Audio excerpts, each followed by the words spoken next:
Bendiciones con todo. Tema 27, las verdades de la palabra de Dios. Hoy, el pecado de Acán y el anatema, parte 1. Mire, ya hablamos un poco en el video anterior sobre el pecado de Acán y las consecuencias, cómo sufrió el pueblo de Israel. Pero es algo sumamente importante, por eso vamos a hacer dos videos más, la parte 1 y la parte 2, porque necesitamos entender bien cuán peligroso es el pecado, cuán peligroso es desobedecer a Dios. Así que vamos a trabajar nuevamente en estos videos. Vamos a leer nuevamente el capítulo 7 para poder entender bien esta situación. ¿Sí? Dice, pero los hijos de Israel cometieron una prevaricación en cuanto al anatema. Porque Acán, hijo de Carmi, hijo de Sadi, hijo de Sera, de la tribu de Judá, tomó del anatema, y la ira de Jehová se encendió contra los hijos de Israel. Después Josué envió hombres desde Jericó a Ai, que estaba junto a Bet-Aven, hacia el oriente de Betel, y les habló diciendo, subid y reconocer la tierra. Y ellos subieron y reconocieron a Ai.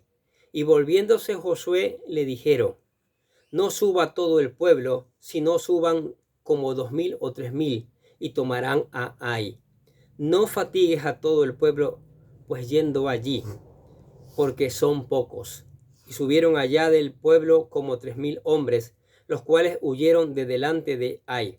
Y los de Ai mataron de ellos a unos 36 hombres, y los siguieron desde la puerta hasta Sebarín, y los derrotaron en la bajada, por lo cual el corazón del pueblo desfalleció y vino a ser como agua. Entonces Josué rompió sus vestidos y se postró en tierra sobre su rostro delante del arca de Jehová hasta caer la tarde, él y los ancianos de Israel, y echaron polvo sobre sus cabezas. Y Josué dijo, ah, Señor Jehová, ¿por qué hiciste pasar a este pueblo el Jordán? ¿Para entregarnos en las manos de los amorreos, para que nos destruyan? Ojalá nos hubiéramos quedado al otro lado del Jordán. Ay, Señor, ¿qué diré, ya que Israel ha vuelto la espalda de delante de sus enemigos? Porque los cananeos y todos los moradores de la tierra oirán y nos rodearán, y borrarán nuestro nombre de sobre la faz de la tierra. Y entonces, ¿qué harás a tu gran nombre? Y Jehová le dijo a Josué, levántate, porque te postras sobre tu rostro. Israel ha pecado y han quebrantado mi pacto que yo les mandé, y también han tomado del anatema, y hasta han hurtado, han mentido, y aún han guardado entre sus enseres.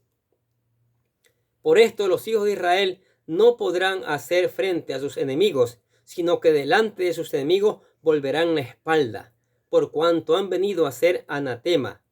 Ni estaré más con vosotros, si no destruyeres el anatema de en medio de vosotros. Levántate, santifica al pueblo y di, santificaos mañana, porque Jehová, el Dios de Israel, dice así, anatema hay en medio de ti, Israel, no podrás hacer frente a tus enemigos, hasta que hayas quitado el anatema de en medio de vosotros.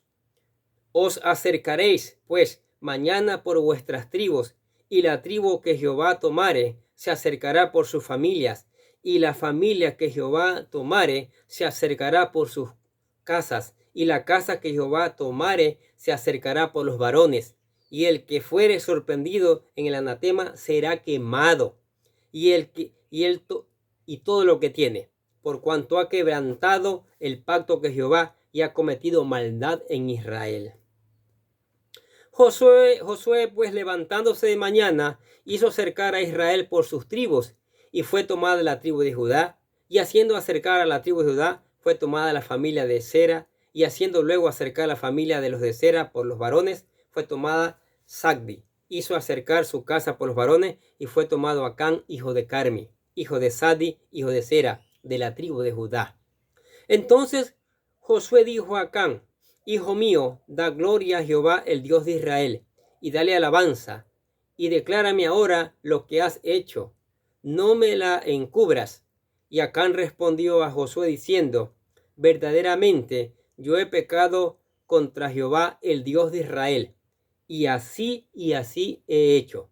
Pues vi entre los despojos un manto babilónico muy bueno, y 200 siclos de plata, y un lingote de oro de peso de 50 siclos, lo cual codicié y tomé. Y he aquí que está escondido bajo la tierra, en medio de mi tienda, y el dinero debajo de ello. ¡Qué tremendo! Una vez destruida la ciudad de Jericó, Josué mandó un pequeño contingente de tropas para tomar Ai. Pensó que no sería necesario emplear a todo el ejército contra Ai, porque era una ciudad pequeña. Pero, para su sorpresa, cuando llegaron para atacarla y destruirla, fueron vencidos. Esta derrota llenó de pánico el corazón de Josué. Él había comenzado a introducir al pueblo de Israel a la tierra de Canaán.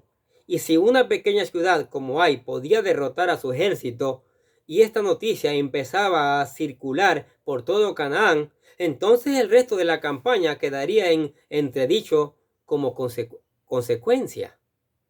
Supongo que por la cabeza de Josué circularían muchas preguntas. ¿Nos ha abandonado Dios? ¿Por qué ha sido derrotado el ejército de Israel? ¿Podremos seguir adelante o esto es el fin? ¿Qué le diría al pueblo?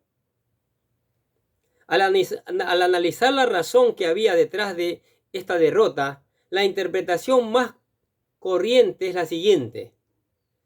Se dice que cuando los creyentes, por medio del poder de Dios, hemos realizado alguna proeza grande para Él y después tenemos que llevar a cabo una cosa pequeña, entonces, emocionados por el triunfo anterior, fácilmente caemos en el error de pensar que eso lo podemos hacer por nosotros mismos, sin necesidad de depender del Señor.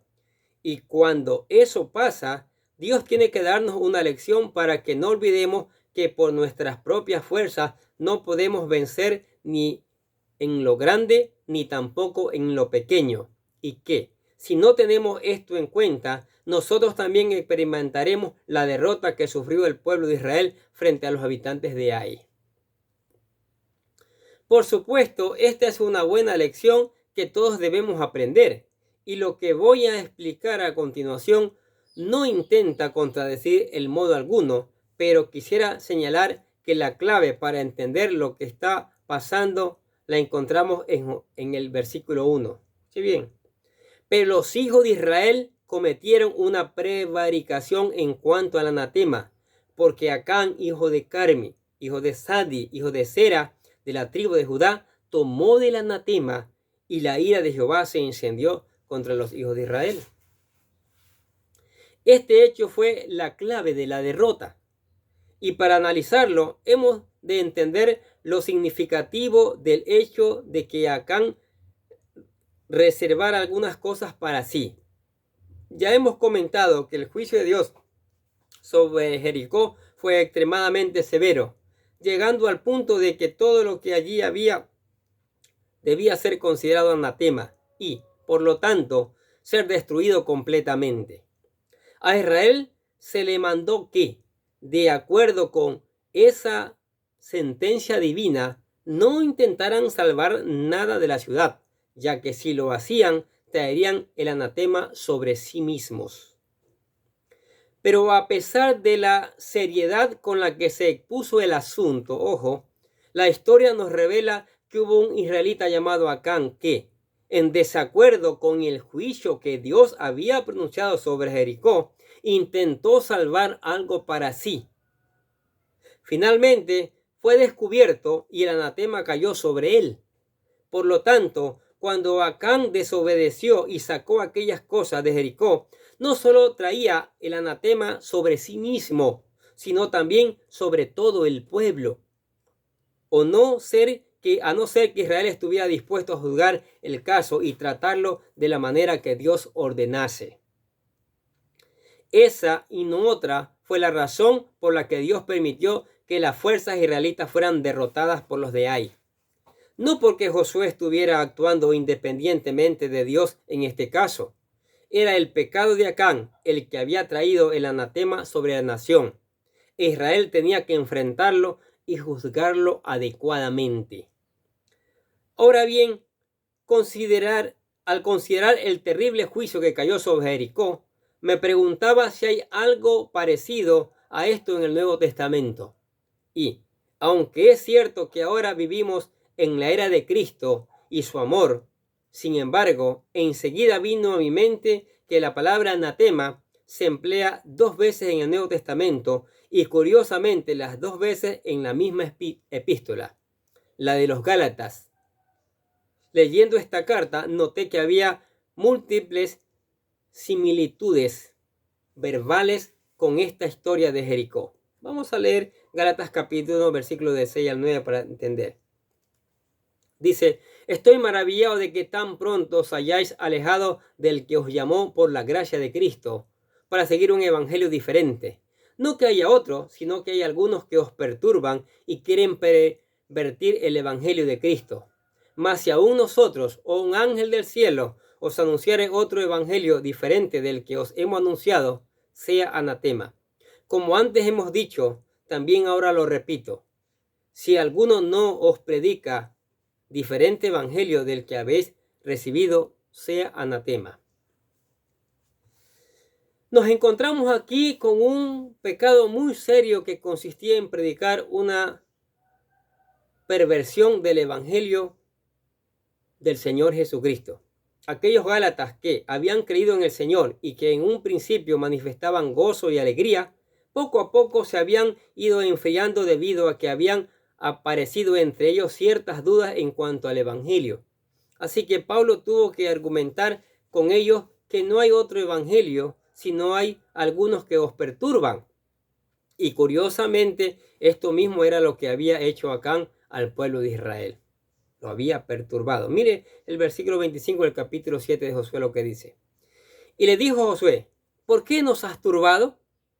Túrbate Jehová en este día. Y todos los israelitas lo apedrearon y lo quemaron después de apedrearlo.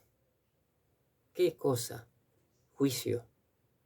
Encontramos que Pablo, en vista de la gravedad del asunto, pronuncia un anatema apostólico sobre esto, de la misma forma que Dios lo había hecho sobre Acán y el pueblo. Sea el maldito ese el que predica un evangelio diferente. Ahora debemos detenernos por unos momentos en lo que enseñan esas personas que turban a los gálatas, que turbaban. El meollo de lo que decían era que la fe en Cristo por sí sola no era suficiente para la salvación y que a la gracia de Dios había que añadir el cumplimiento de algunas leyes de Moisés. Este asunto turbó grandemente a la iglesia primitiva hasta el punto que, para tratarlo, fue necesario celebrar una reunión en Jerusalén a la que asistieron todos los apóstoles. Pablo y Bernabé también subieron, no para ser informados del contenido del verdadero evangelio, porque Pablo no lo había recibido de ningún apóstol, sino del Señor, como confirma claramente en los Gálatas capítulo 1 y capítulo 2, sino con el fin de conseguir una declaración unánime de lo que es realmente el evangelio cristiano. Encontramos la narración de este acontecimiento en el capítulo 15 de Hechos. Leamos el versículo 1. Entonces algunos que venían de Judea enseñaban a los hermanos: si no os circuncidáis conforme al rito de Moisés, no podéis ser salvos. Y también Hechos capítulo 15, versículo 5 dice: pero algunos de la secta de los fariseos que habían creído se levantaron diciendo: es necesario circuncidarlos y mandarles que guarden la ley de Moisés.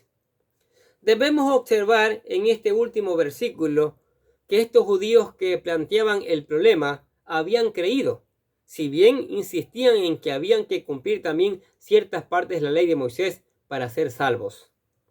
Entonces los apóstoles llegaron al acuerdo unánime de que esa enseñanza era falsa. El primero en expresarlo fue Pedro, quien estableció el principio fundamental de la salvación.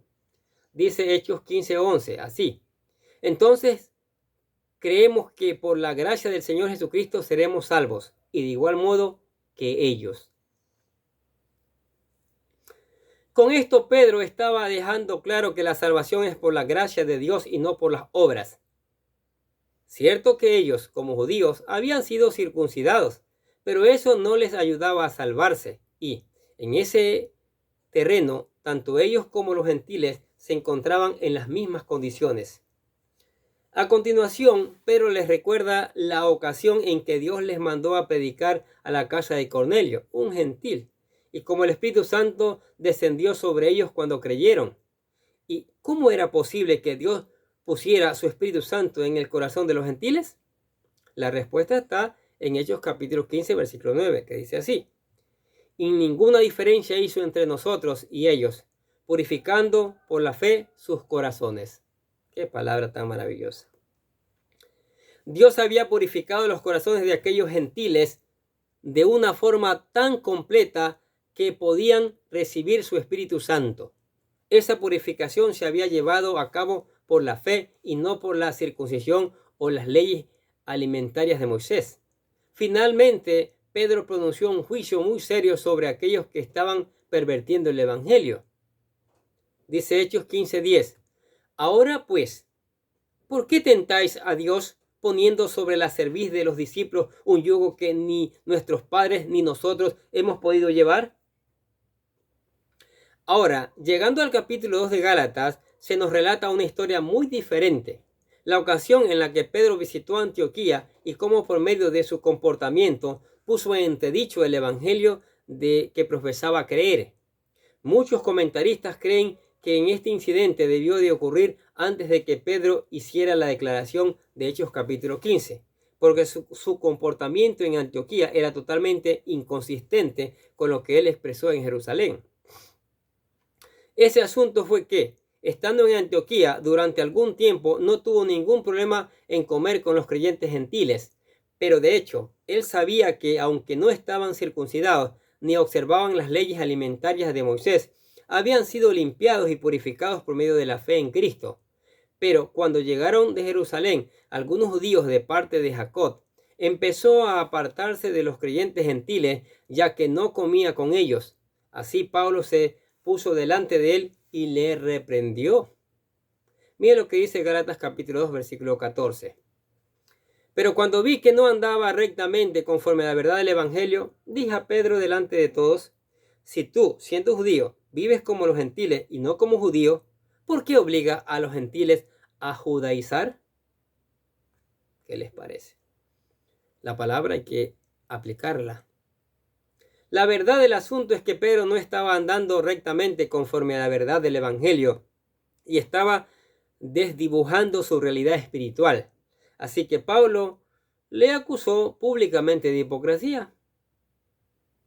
La hipocresía tiene dos formas. Se puede ser un hipócrita por pretender ser lo que no somos o por hacer pensar que no creemos lo que realmente sí crees.